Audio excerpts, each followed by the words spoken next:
国内有头接电的集团的犯案，专门咧讲改电表。初步按算，这台电尚无去用偷用1323万度的电，损失嘛已经超过4000万。包括这个改电表的，佮请人来改电表店家等等，一共12个人，拢总互检方依照加重诈欺罪来甲起诉。把你的封印锁、封印签都被动手脚，代表说你的电表被打开来过。台电派人稽查当场，就揭穿电表有问题，互人动骹手。业者看代志别空，也无话通讲。相关单位大规模勘查，搁较伫南台湾真济所在，发现类似的状况。警方对源头查出偷改电表的水电工，全拢是同一个集团。警员大阵势攻坚，将人为困梦中逮捕，现场也查考真济犯罪工具。警方调查，不法集团正经犯下北台湾上大窃电案，将湘北真济仓库转租予乌控业者。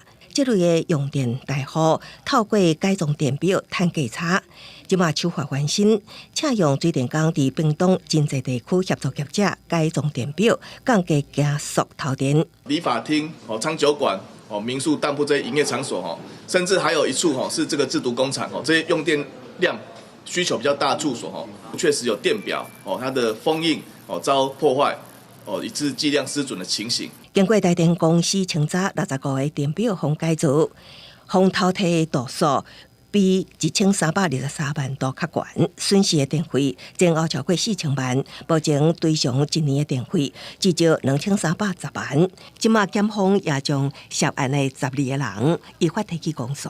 被告等12人依法提起公诉，同时向法院申请将被告等人所诈得电费新台币4000余万元予以宣告没收。